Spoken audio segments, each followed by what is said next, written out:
لأن احتمال الكرامة أصعب من احتمال الإهانة. احتمال الكرامة أصعب من احتمال الإهانة. لذلك ربنا لما اختار السيدة العذراء هي قالت لأن القدير نظر إلى اتضاع أمته، كان لابد أن يختار الحل والمغفرة.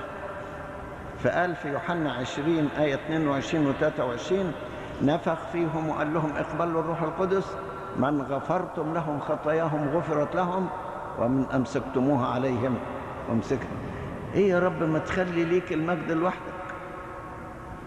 في حكاية المجد لوحدك دي عايز اقولها لكم عشان في السكة ما تتلخبطش المعلومات في بعض. ربنا في أشعية 42 قال مجدي لا أعطيه لآخر. يقصد بمجدي لا أعطيه لآخر مجد اللاهوت. مجد اللاهوت لا يعطيه الآخر.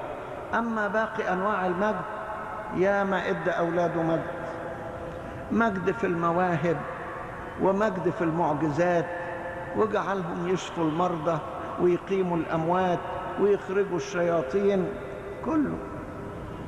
ده بل أكتر من كده عبارات عجيبة. يقول له إيه؟ يقول لموسى النبي جعلتك إلها لفرعون في خروج 7:1 جعلتك إلها لفرعون. ويقول في مزمور 82 ألم أقل إنكم آلهة وبني العلي تدعون ولكنكم مثل البشر تموتون وكأحد الرؤساء تسقطون. فيقصد بدي إنه سيد، لكن ما يقصدش اللاهوت، بدليل إنه قال ولكنكم مثل البشر تموتون وكأحد الرؤساء تسقطون. لكن أعطاهم هذه الألقاب. ملائكته المقتدرين قوة. إيه العظمة اللي اداها للملائكة؟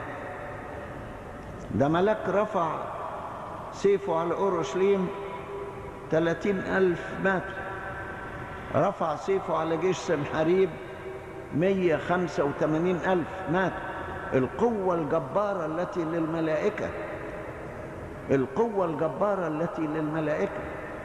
مش بس كده، وحتى للبشر القوة الجبارة اللي اداها لموسى وعصاه.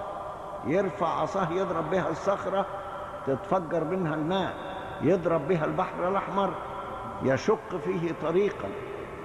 ربنا في تواضعه يمجد أولاده.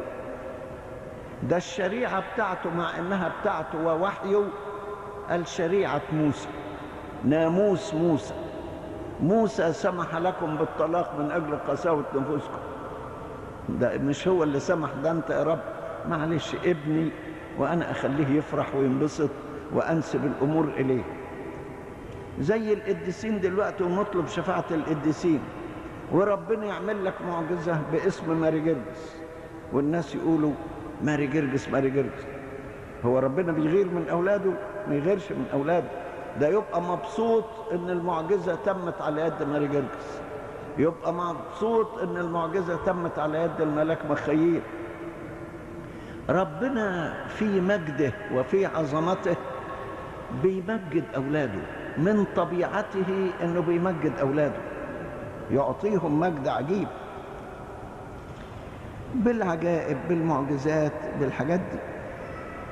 طبعا كما سمعتم اليوم ان اول مجد ربنا اداه للانسان انه خلقه على صورته ومثاله.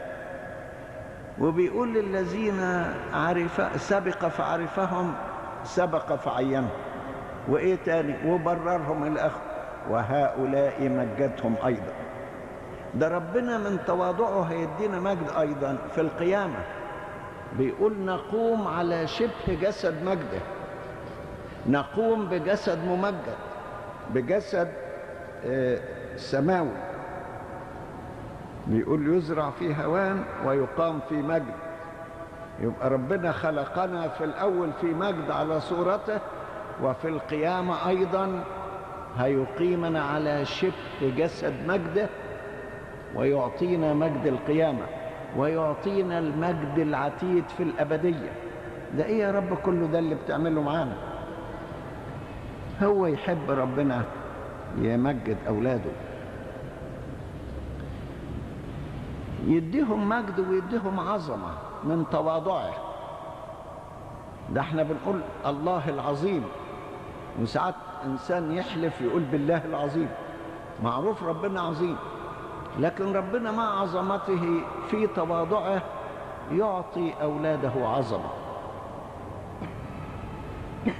يعني ايه يعطي اولاده عظمة؟ نسمع عن يوحنا المعمدان انه من بطن امه يمتلئ من روح القدس ويكون عظيما امام الرب. طب قل عظيما امام الخلق، امام التراب والرماد، يقول لك يكون عظيم امام الرب. والسيد المسيح يقول لم تلد النساء من هو اعظم من يوحنا المعمدان. بتدي يا رب لقب عظمه للبشر وما ادهمش ليه؟ دول اولادي وياخدوا عظمه. ايه العظمه اللي اداها ربنا للعذراء مريم؟ ده الكلمه الجميله اللي لعلكم سمعتموها مني كثيرا في لقاء العذراء مع اليصابات.